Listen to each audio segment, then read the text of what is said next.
Por fin, después de mucha teoría, vamos a empezar a estudiar lo que es realmente el Machine Learning.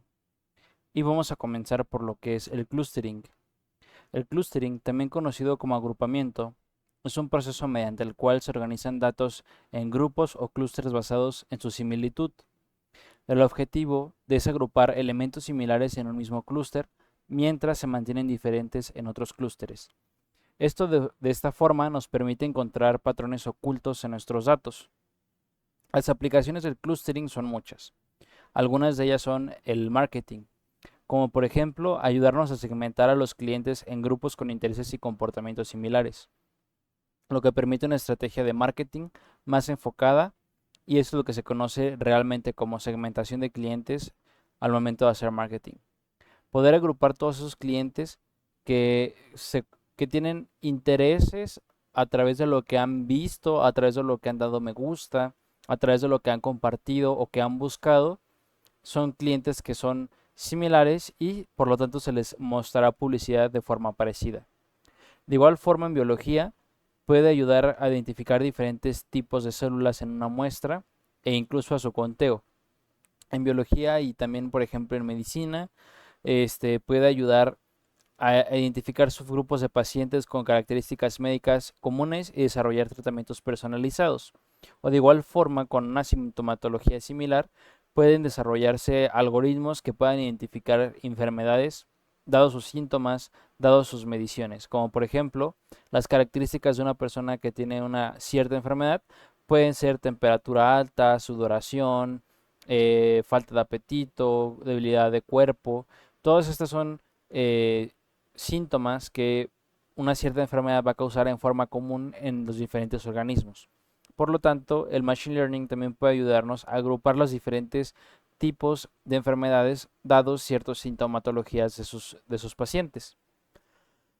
Otras aplicaciones como por ejemplo es análisis de imágenes, la visión por computadora es útil para segmentar objetos sin imágenes en función de características como color, forma o textura.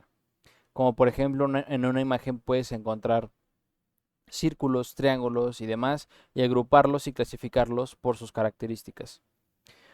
Por último, también muy utilizado, es en finanzas, en el análisis financiero. Puede usarse para identificar patrones en el comportamiento de los mercados y predecir tendencias. En el curso de Trading Algorítmico, que próximamente estará disponible aquí en la academia, también vamos a estudiar cómo utilizar el K-means en las finanzas. Y el primer algoritmo de clustering que vamos a estudiar es el K-means. El K-means clustering es una técnica de agrupamiento que busca dividir un conjunto de datos en K-grupos o clusters basados en similitudes entre los elementos. Cada clúster está representado por un punto central llamado centroide. Y aquí en esta animación, es una animación que yo hice para el curso, puedes ver esos centroides que son las cruces o esas X que ves que se mueven, este, van ajustándose al centro del grupo de cada uno de los elementos. Si tú te fijas, tenemos diferentes, tenemos 10 grupos de bolitas que están en nuestra gráfica, y cada una de estas bolitas puede representar, como por ejemplo, en el caso de los pacientes en medicina, los síntomas de un paciente, ¿no? Entonces es la representación sintomatológica de un paciente, y cada una de las crucitas que ves es el tipo de enfermedad. Entonces, lo que busca hacer el Cummings Clustering es, sin que tú le digas cuántas enfermedades hay o sin que tú le digas a qué tiene que llegar, él mismo pueda separar el número de enfermedades o el número de cosas similares que hay en ese grupo de datos. Entonces, tú como lo que vamos a estudiar en este video precisamente es el algoritmo de los K-means, lo vamos a implementar desde cero, y además vamos a resolver un caso práctico con este algoritmo una vez que hemos desarrollado nuestro propio algoritmo de K-means.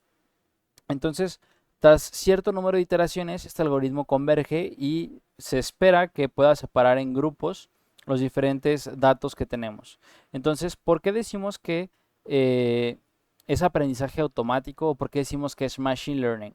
Porque a partir de los datos que nosotros le damos, el algoritmo aprende a identificar los diferentes grupos que conforman nuestros datos. Entonces, por eso decimos al inicio que estamos descubriendo patrones ocultos en nuestros datos.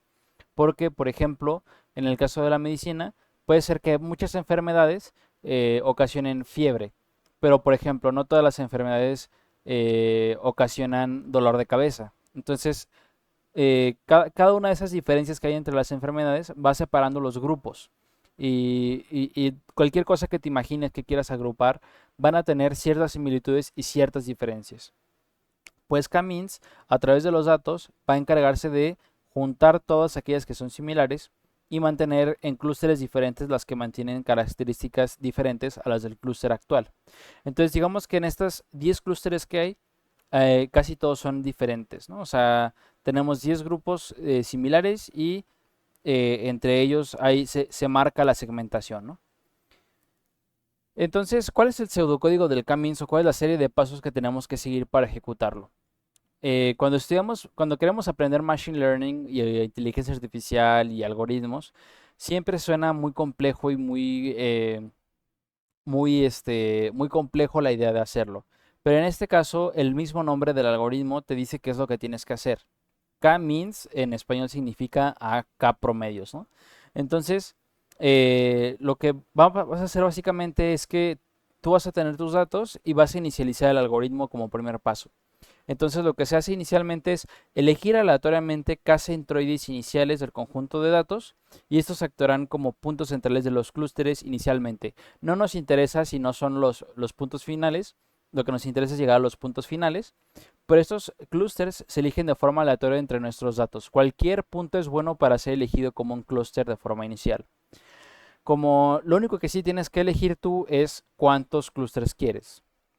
Ya después te voy a enseñar otros métodos que vamos a utilizar, como el método del codo y otros métodos que son muy utilizados para poder obtener el número de clústeres óptimo para tu conjunto de datos. Pero eso ya lo veremos más adelante. Como segundo paso, tenemos que hacer la asignación de puntos. Es decir, una vez que ya calculaste los centroides, cada punto del conjunto de datos se asigna al clúster cuyo centroide esté más cercano en función de la distancia. Es decir, tú etiquetas cada clúster por un número, por ejemplo, ese es el clúster 0. Este es el clúster 1 y ese es el clúster 2. Y bueno, de los puntos que tengo, de todos los puntos en la distribución que hay, habrán algunos que estén más cerca del clúster 0, del clúster 1 y del clúster 2, sin importar en dónde los escojas. Por décimas o por cantidades muy pequeñas o muy grandes, puede ser que estén o más cerca o más lejos y tú lo puedes identificar calculando las distancias.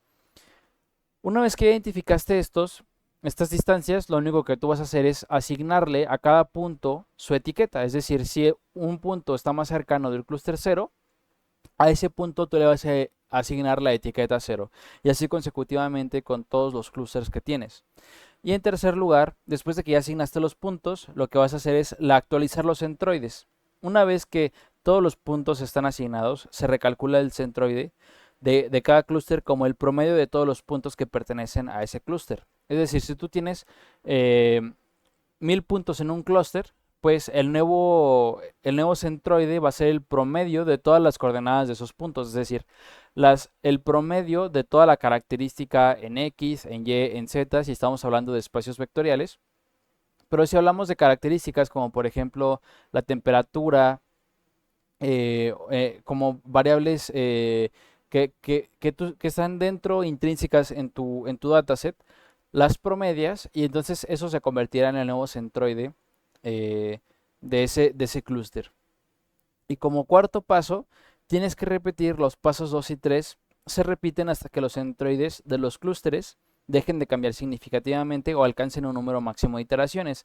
Es decir, cuando tú le asignas una etiqueta a cada punto de cada clúster y vuelves a calcular el promedio, muy probablemente ese clúster va a cambiar de posición. Y cuando tú repites ese proceso de calcular distancias hacia los clústeres más cercanos, vas a hacer que el método vaya convergiendo y que se encuentre el centroide de cada grupo de forma iterativa, como se veía en esta animación. Como puedes ver en esta animación, lo que pasa es que todos los centroides se inician en un punto completamente aleatorio y conforme se van calculando esos promedios, el centroide se va actualizando y se vuelven a calcular los promedios y se vuelve a mover de lugar el centroide hasta que después de 15 iteraciones en este caso, el método converge y ya no hay más cambio. Entonces de esta forma es como se va a entrenar nuestro modelo K-means. Entonces vamos ahora a programar. Muy bien, pues vamos a proceder a programar el método de K-means y lo vamos a hacer únicamente usando NumPy y vamos a utilizar sklearn para para crear el dataset ficticio y al final vamos a resolver un problema con este método de K-means, pero simplemente para que logres entender cómo funciona vamos a utilizar un dataset ficticio que se llama MakeBlobs, ya vas a ver de qué se trata, y vamos a utilizar las herramientas de reporte de clasificación de sklearn metrics, que son las primeras funciones que ya habíamos escrito al inicio del curso, pero esta vez las vamos a obtener a través de sklearn. Entonces, para comenzar con K-means, vamos a importar las librerías que vamos a estar ocupando. En este caso vamos a importar NumPy, ya sabes, como siempre, as np, y from sklearn.datasets vamos a importar lo que se llama make blobs, y from sklearn.metrics el, vamos a importar el reporte de clasificación, classification report, y también vamos a importar la matriz de confusión. Entonces vamos a empezar por programar la clase K-means, que es donde vamos a pues encapsular los métodos fit y predict que vamos a utilizar para tanto entrenar nuestro modelo como hacer predicciones de nuevas observaciones. Entonces vamos a generar la clase K-means, y esta clase pues tiene que tener ciertos valores de inicialización, ¿no? Como por ejemplo el número de clústeres que queremos utilizar en nuestra clase. En este caso, por ejemplo, 5, 1, 2. Obviamente siempre va a ser mayor que 2 porque pues quieres encontrar diferencia en más de dos tipos, ¿no? Si tienes un clúster de un tamaño, si tienes un K-means de un clúster, pues no tiene mucho sentido, ¿no? Entonces, vamos a pasar también el número máximo de iteraciones, en este caso 300, y vamos a escoger la tolerancia de 1e a la menos 4, es decir, 1 por 10 a la menos 4.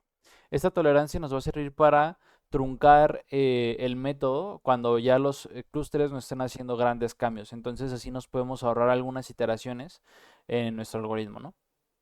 Entonces, vamos a inicializar estos valores. Self n clusters va a ser igual a n clusters. Y el número máximo de iteraciones también vamos a guardar todos los atributos que pasamos. Max iters es igual a max iters. Y self.tol es igual a tol. Vamos a generar también dos etiquetas más, dos atributos más, que son los centroides. Los vamos a inicializar como none y vamos a inicializar también las etiquetas. Es decir, estas variables van a tener una lista de los centroides y una lista de las etiquetas de cada punto al que le asignemos cuando estamos entrenando nuestro modelo. Entonces vamos a generar la función fit, el método fit de nuestra clase, al cual le pasaremos únicamente nuestro set de entrenamiento, ¿no? O sea, nuestras features, y vamos a ver si el algoritmo es capaz de separar las clases por sí solo. Entonces, como decíamos, en el K-means, el primer paso inicial es escoger un número de puntos igual al número de clusters de forma completamente aleatoria. No nos interesa mucho cuáles son estos puntos porque el método va a converger de alguna forma, ¿no? Entonces vamos a generar una lista de índices en donde vamos a utilizar la función random choice, y a este le vamos a pasar la forma o el número de muestras que tiene nuestras features. Vamos a decirle cuántas muestras queremos, en este caso el número de clusters, y vamos a ponerle que no queremos reemplazo. Esto significa que un punto no va a poder ser seleccionado dos veces. Es decir, solamente vamos a seleccionar un punto y una vez que lo seleccionemos, ya no puede ser un clúster para otro, ya no puede ser asignado como un clúster, sino que ya lo escogimos y pues ya no está como opción para ser elegido de nuevo. Entonces, en nuestro atributo centroids vamos a guardar los puntos que seleccionamos como centroides de forma inicial. Entonces vamos a seleccionarlos con eh, las filas de este dataset y de esta forma lo seleccionamos, ¿no? Le pasamos la lista de índices que queremos y se nos va a guardar en self-centroids. Entonces, ya que tenemos los centroides, vamos a empezar con el método de entrenamiento. Entonces, for in range self.maxIters, es decir, vamos a tener el máximo de iteraciones y como no vamos a estar utilizando el índice para hacer operaciones y demás, simplemente lo dejo como un underscore para que itere simplemente sobre los datos, ¿no? Para que me haga esta función. Entonces, lo que vamos a hacer al momento de empezar a entrenar es calcular las distancias entre todos los puntos y todos los centroides. Entonces, para hacer esto, tenemos que generar una lista que se llame distances, es decir, un array de NumPy que se llame distances. Y a este array de NumPy lo que vamos a hacer es calcular la distancia entre los puntos, es decir, entre x, y para adaptar, para poder hacer la operación vectorizada, necesitamos añadir un nuevo axis, ¿no? np.newAxis. Esto es para que tengamos al final por así decirlo, un vector tridimensional en donde vamos a tener n por m por k y en donde k va a guardar la distancia entre el punto y todos los clústeres. Entonces, de esta forma utilizamos esta función newAxis y a esta le restamos self.centroids.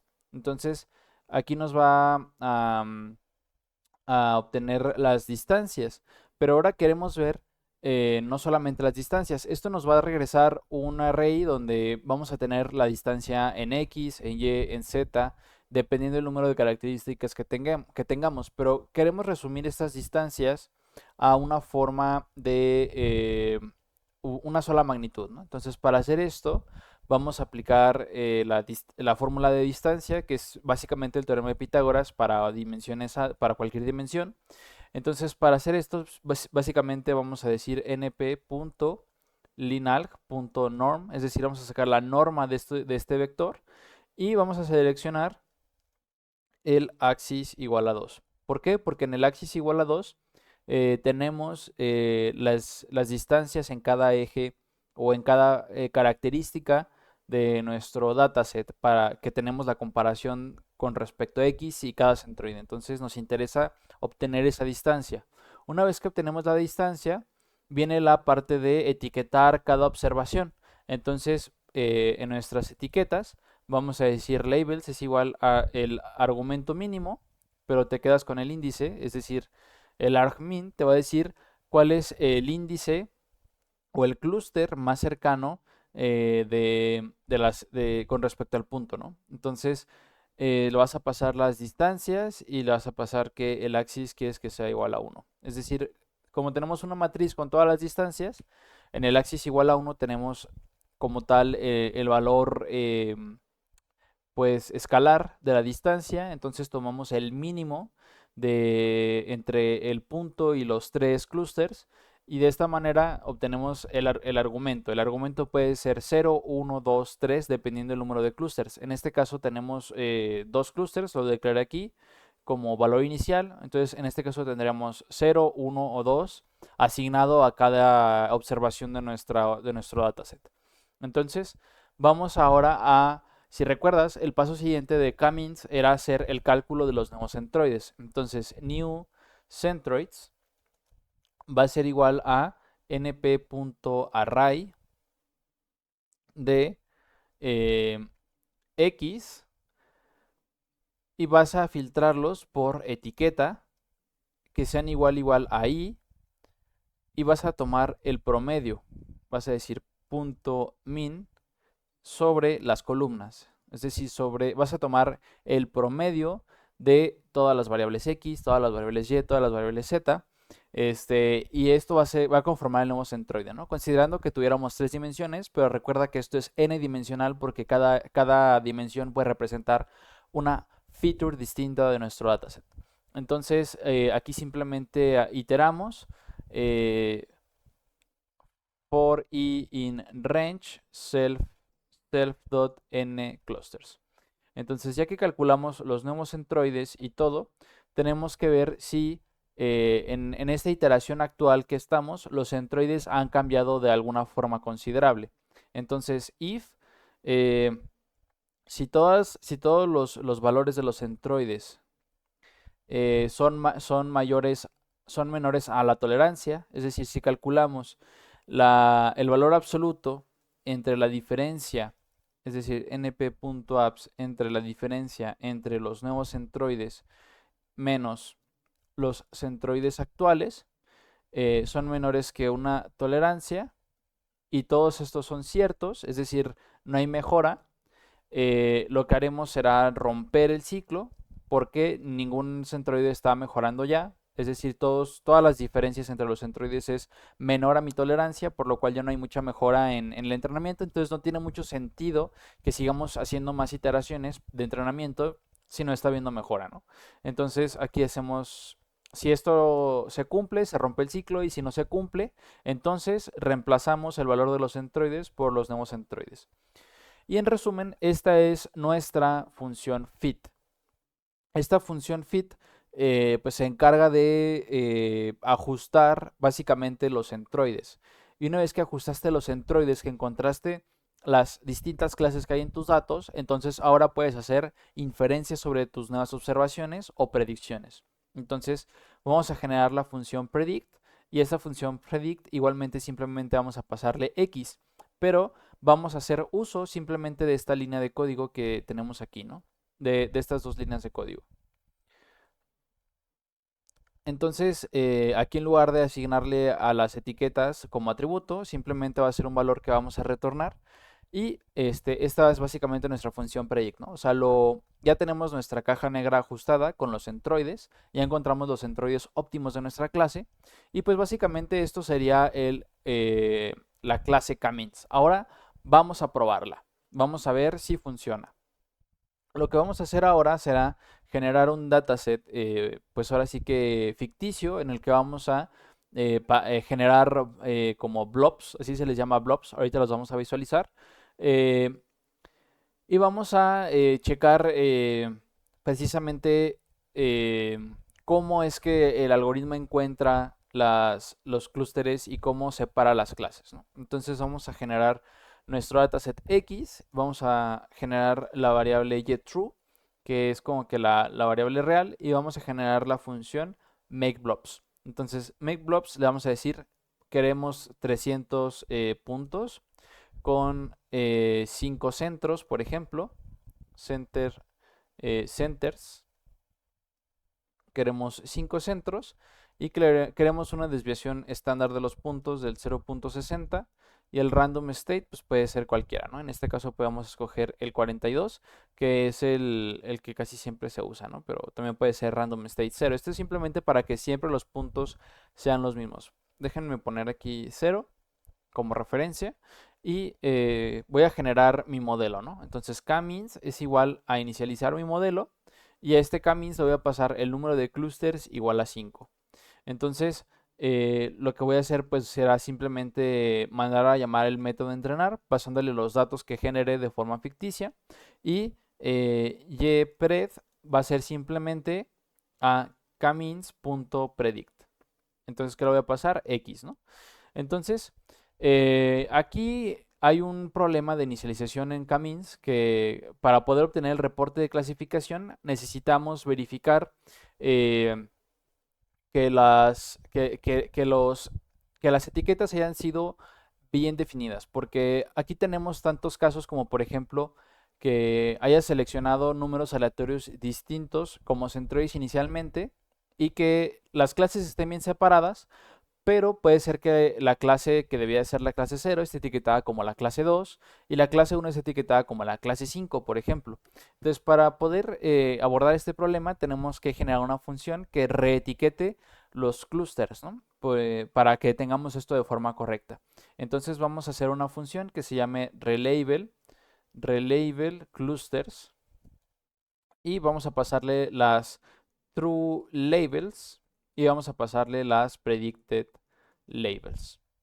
Entonces, para generar esto, lo que tenemos que hacer es primero calcular la matriz de confusión eh, para precisamente ver este problema, ¿no? Entonces vamos a ponerle confusion matrix y vamos a pasarle las etiquetas verdaderas y las etiquetas predichas. Entonces vamos a hacer un relabeling. Vamos a generar eh, esta variable que se llame relabeling y vamos a decirle que queremos el argmax de nuestra matriz de confusión en el axis igual a 1. Es decir, eh, si una clase está bien predicha, va a tener muchos errores y otras también los van a tener, ¿no? Entonces, al momento de que tú tomas el argumento máximo de las filas o de las predicciones que deberían de haber sido de la matriz de confusión, y al momento que tomas el argmax de esas filas, vas a ver por así decirlo, la etiqueta correcta que esa clase debería de tener, ¿no? Entonces, al momento, ahora tenemos que reemplazar todas las etiquetas que tenemos por el relabeling. Entonces vamos a tener new predicted labels igual a np.array. Generamos un array y en este array vamos a ponerle relabeling y vamos a filtrar eh, por la etiqueta que vamos a estar iterando a través de ella, ¿no? Entonces for label in predicted labels. Entonces esto lo que va a hacer será reemplazar la etiqueta que tenemos actual por la reetiqueta, ¿no? Entonces esto nos va a hacer esa corrección y todas las etiquetas que están mal predichas, que están realmente mal predichas, es decir, un falso positivo o un falso negativo, pues también van a entrar aquí, ¿no? O sea, se van a cambiar por la clase que estamos reetiquetando. Es una especie de mapeo. Estamos haciendo un mapeo de las etiquetas a lo que parece que es más correcto, ¿no? Entonces, vamos a retornar new predicted labels y lo que vamos a hacer aquí es ahora nuestro ypred va a ser igual a relabel clusters y vamos a pasarle las etiquetas verdaderas, que en este caso true labels es igual a ytrue, y las predicted labels pues es simplemente ypred, ¿no? Que son las etiquetas que vienen de K-means y vamos a reigualar de nuevo esa variable a lo que nos regrese la reetiqueta de los clusters. Y ahora sí que ya tenemos las etiquetas, eh, por así decirlo, reetiquetadas por forma correcta. Ahora sí podemos tener un reporte de clasificación. Entonces vamos a generar una variable que se llame report y vamos a mandar llamar la función classification report y vamos a pasarle tanto el getTrue, que el getTrue es pues la variable getTrue que generamos de forma ficticia, y vamos a pasarle ypred. Entonces ypred va a ser igual a ypred y finalmente imprimimos nuestro reporte de clasificación. Entonces vamos a ejecutar nuestro script. Entonces vamos a ver, vamos a visualizar lo que está haciendo. Y bueno, aquí ya marca un error en, en la tolerancia. Vamos a ver qué está pasando aquí. Y bueno, lo que estaba pasando es que aquí se me olvidó poner los paréntesis de comprensión, de la lista de comprensión que estaba haciendo aquí. Entonces aquí no se les olvide agregarla. Y bueno, ya con eso funciona. Y pueden revisar que tuvimos una accuracy del 100%, ¿no? O sea, vamos a hacer una función para poder graficar esto, pero aquí está el reporte de clasificación, ¿no? Tanto la precisión como el recal, como el F1 score y todas las variables están maximizadas al 100%. A continuación, vamos a visualizar los resultados de nuestra clase K-means. Entonces, vamos al inicio de nuestro script y vamos a darle import matplotlib.pyplot as plt. Esta librería nos va a permitir visualizar todos los resultados de nuestro algoritmo. Entonces, para visualizarlo vamos a utilizar la función plt.scatter y a este scatter vamos a pasarle cada columna de visualización. En este caso tenemos un dataset con 2 dimensiones, por lo cual será fácil visualizarlo. Cuando tenemos datasets de altas dimensiones, es recomendable antes hacer por así decirlo, una reducción de dimensionalidad, que más adelante veremos cómo hacerla, para poder visualizar los datos y llevar los datos de 10 dimensiones a 2 o 3 dimensiones para poder visualizar cómo es que los datos se separan. Entonces, en este caso va a ser simple, es directo.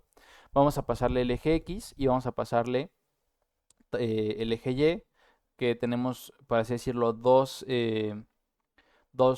características en nuestras clases y vamos a pintarlas de color, ¿no? Entonces el color va a ser igual a YPRED y vamos a pasarle un mapeo de color que va a ser el básico, ¿no? Que es el que casi todos usan, que se llama Viridis.